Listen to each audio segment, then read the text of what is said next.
Alors, dans cet exemple, je vous propose d'étudier la réduction du compte, encore une fois, qui amène à une position squeezante. Alors voilà, vous êtes en sud, toujours, déclarant. Vous avez As et roi de carreau maître, As de cœur maître, bien sûr, et le 2 de pique, qui est l'atout. Donc, les 6 levées à se répartir, eh bien, vous avez 4 levées sur 6, le compte n'est pas réduit. Si vous jouez à tout de suite, vous ne pouvez pas squeezer, vous pouvez tenter ce que vous voulez, ça ne fonctionnera jamais. Il faut réduire le compte. Alors, je vous montre les cartes en flanc, vous voyez, tous les carreaux sont en jeu, puisqu'il y a 6 carreaux encore. Les 13 carreaux sont dans le jeu, hein, vous voyez, 6, là il y en a 4 et 3. Il reste 3 trèfles et 3 cœurs, roi, dame de cœur. Vous voyez, donc, si vous jouez l'as de cœur tout de suite, le roi et la dame ne peuvent pas tomber sur la même levée, sauf une erreur de flanc. Vous voyez, donc 12 cartes. Et la question est, quel est le meilleur coup à jouer pour sud, hein, pour le déclarant, pour donner le maximum de chances de réaliser 5 levées sur 6. Ça ne va pas marcher à tous les coups, je vous laisse réfléchir, je mélange les cartes. J'ai mélangé. Je distribue au hasard.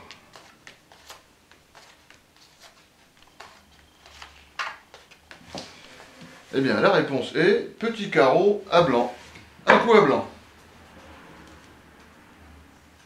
Petit carreau, petit carreau. Petit carreau.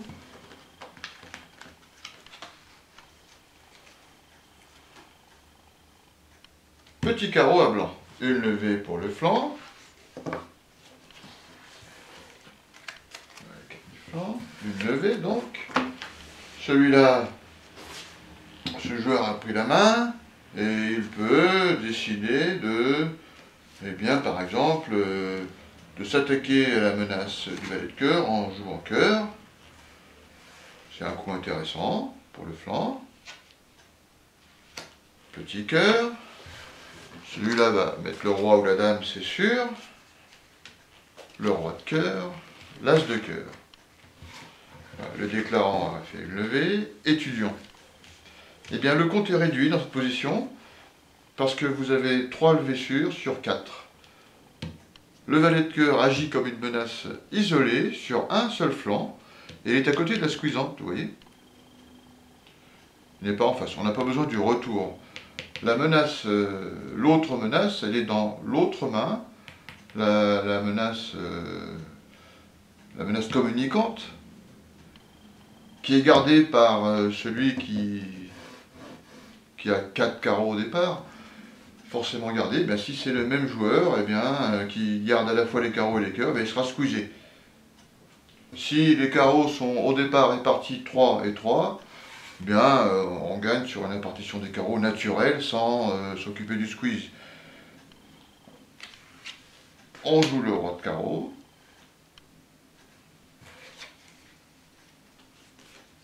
Carreau. Carreau. Carreau. À ce stade-là, on ne sait pas si les carreaux ont été 3-3 ou 4-2. Tout le monde a fourni carreau. Vous voyez, ce serait une erreur de jouer carreau en disant peut-être que les carreaux sont 3-3. Effectivement, s'ils sont 3-3, l'as de carreau et carreau gagne. Mais si les carreaux au départ sont 4-2, eh bien, on peut se donner une chance supplémentaire. Celui qui a donc avec 4 carreaux au départ, peut-être qu'il a la dame de cœur, et à ce moment-là, il faut absolument tirer d'abord le 2 de pique pour ne pas détruire la menace, pour ne pas détruire la communication, et donc la menace. Donc on joue le 2 de pique. Et regardez les cartes, je vous montre les cartes du flanc. Ce flanc ne peut pas défausser la dame de cœur, sinon le valet de cœur est maître après le 2 de pique, donc il est obligé de défausser carreau. Et vous avez ici une carte, vous la défaussez de manière automatique. Là, ce joueur ne joue plus, il vous défausse trèfle. 2 levées.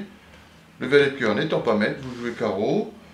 Maintenant, la répartition des carreaux est 3-3 ou 4-2 avec le squeeze qui a fonctionné. Et là, vous avez vu sous les yeux, il y avait 4 carreaux et la dame de cœur. Voilà les meilleures chances. Allez. Carreau, maître.